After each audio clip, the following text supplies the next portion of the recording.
of my pet peeves about camping etiquette. If you don't know these, please stick around. I'm going to start with number 10 and go to my number 1 pet peeve.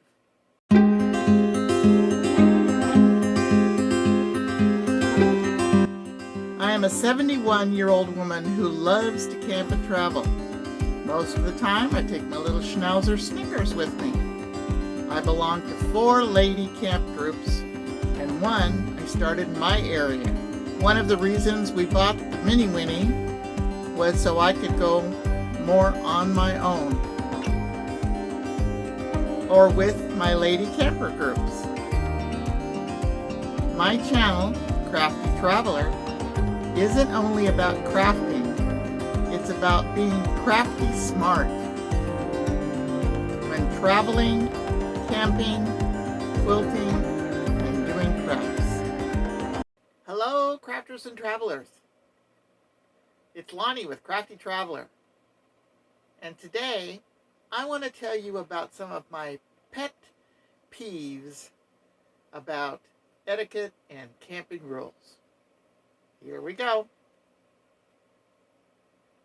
First off, I'd like to thank all of you for watching. If you're a subscriber, welcome back.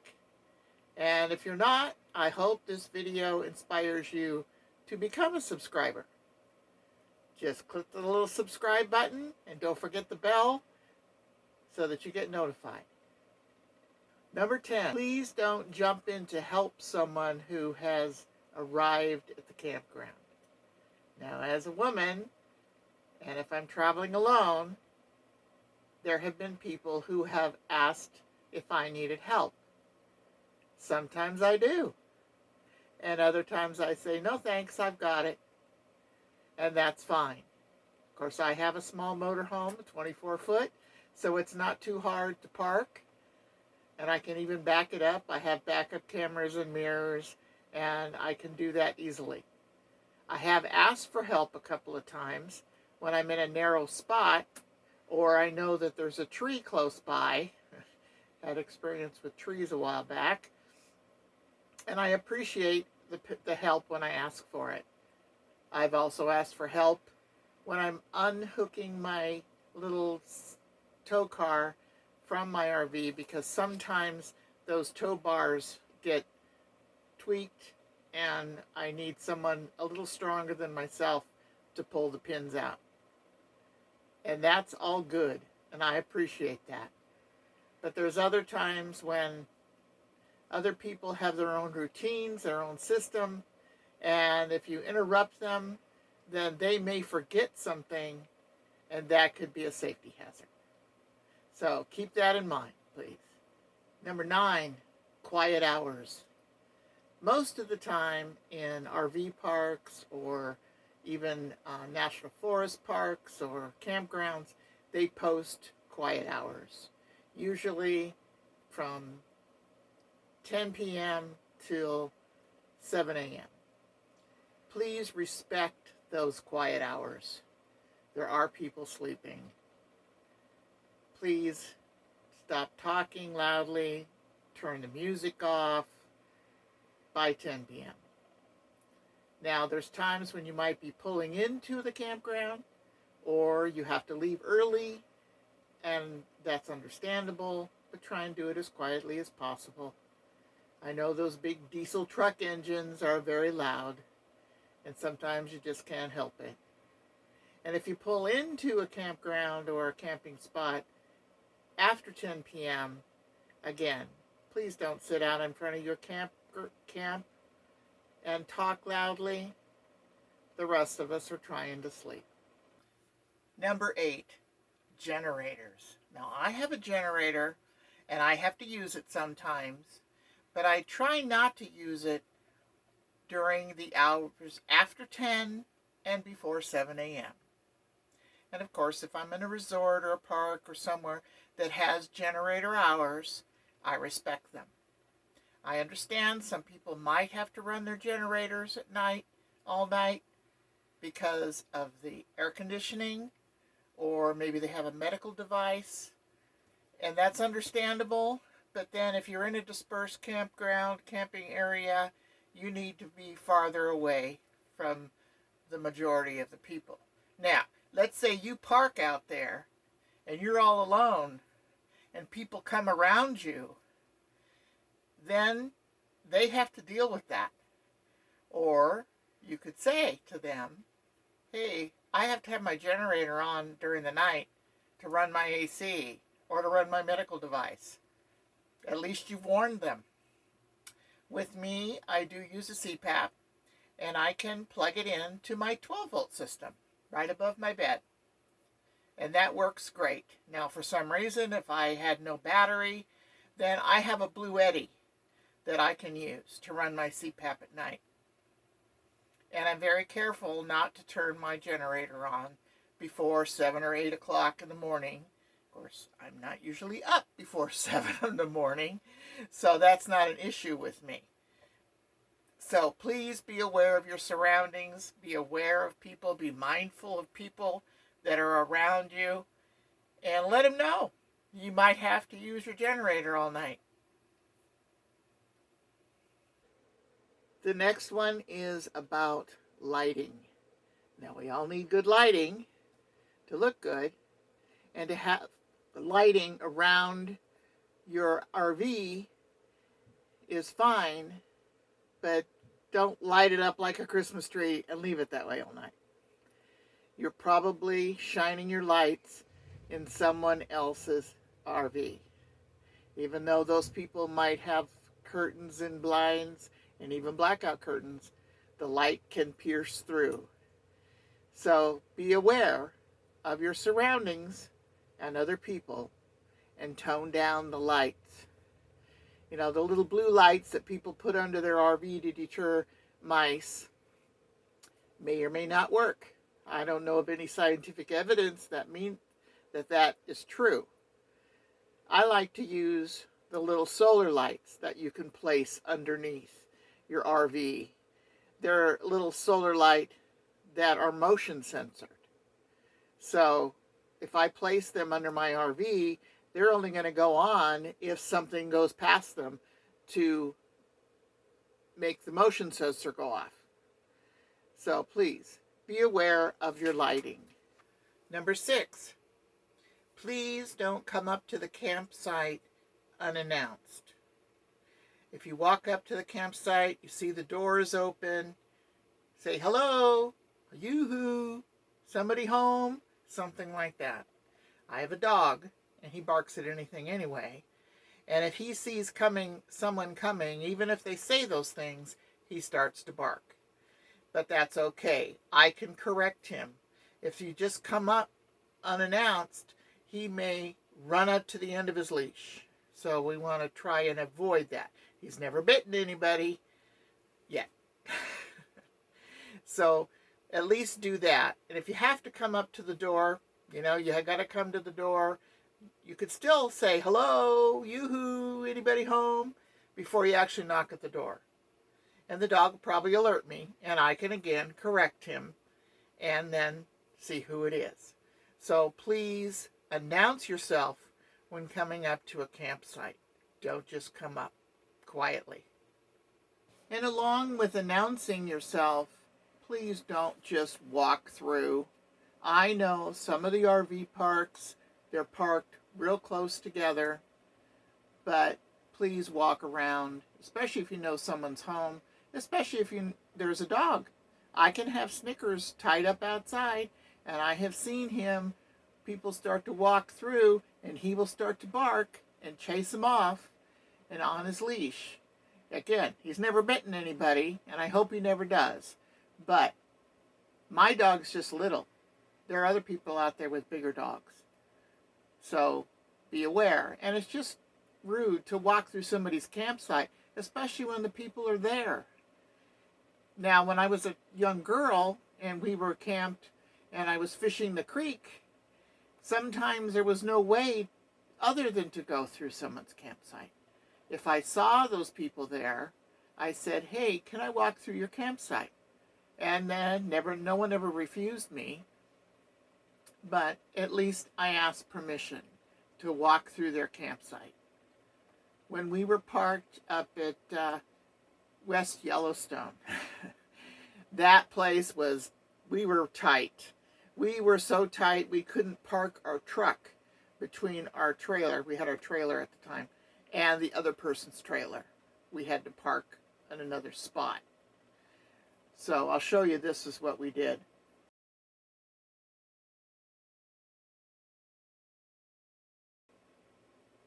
We actually took the picnic table and parked it perpendicular to the trailer, and that stopped people from walking through.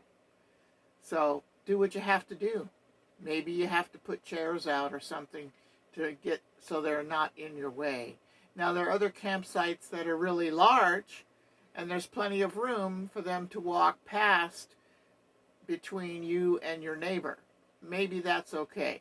But I would still ask, if they're sitting out there, if you could walk through. That's just being polite. I believe this is number 4. I believe this is number 4.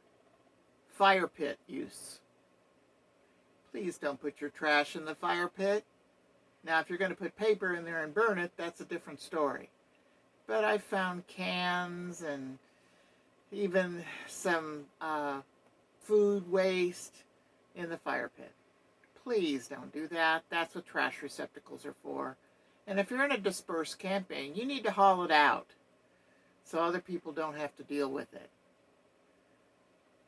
I also read this past summer that someone built a fire in a fire pit and there were live ammunition in it. So I would also suggest that you kind of shift under there to make sure that there's no live ammunition or anything in there, because those people that lit that fire, they did have a couple of explosions. Luckily, no one was hurt. So be very aware of what's in the fire pit before you start the fire. And then once you've started your fire and you have enjoyed your fire, please put it out properly. Use water, use dirt, shift the ashes so they're cold to touch. Whenever you're not in your space, whenever you're going to bed, and of course when you leave your site. Please be aware of the fire hazards. With all the drought that we've had, it doesn't take much. One spark can cause a fire of thousands of acres. So please be fire safe. Pets and camping. We all love our pets. We all want to take them. I have a dog. I take my dog with me. He's my first line of defense because he barks at everything. A little too much sometimes. However, I always keep him on a leash. He might be on a little longer leash when he's at my campsite. But when I'm walking him, he's on a 6-foot leash like he should be. Keep your dogs, even your cats, on a leash. It's for their own safety. They could run out and get hit by a vehicle. They could be injured by another camper's animal. And when you're out in the wild, there are wild animals. And dogs are tasty morsels for coyotes. So be very careful with your pets when camping. You let them run around, they can get thorns in their feet. They could eat plants that are poisonous to them. So be very aware of what's around your pet. And pick up their mess. Pick up their excrement. Always take a baggie. I have the leash that has the little container on there to have the baggie. You know, if you're not able to have a baggie, or you run out and they do their business and you're out in the wilderness, at least cover it up. But when you're in a campground of any kind, you've got to pick it up. If you forget your baggie, you've got to come back and pick it up. It is a hazardous waste. I want to read this to you that I found on the internet about dog excrement. The EPA classifies dog poop as a hazardous waste and has found that it's responsible for large amounts of water pollution. Dog poop can also spread infections to humans and wildlife. So that's one of the reasons the national parks don't allow dogs on their trails, because people don't pick up after them. They're out in the wilderness, and then even wildlife can get diseases from our domesticated dogs. Even if you vaccinated them and they're healthy, it's still important to pick up their waste. How many times have you stepped in dog poop? Ugh. So, pick it up. I believe this is number 2, dumping your sewer. I have seen so many people dump their sewers using their sewer hose and not using gloves. Ugh. Even if you rinse off the sewer hose each time, there's still bacteria that's on that sewer hose. And then I'm sure if you don't use gloves, you don't wash your hands very much either. So use gloves when handling your sewer hose. From the time you take it out of your box or your bag or wherever you store it until you've put it all away, then take the gloves off, and then wash your hands or use sanitizer. Being from the medical community, there are germs everywhere. And those that come from our feces are some of the worst. So wear gloves and wash your hands. Be aware of where your sewer connections are. In one campground last year, our sewer connection was very close to our neighbor's door.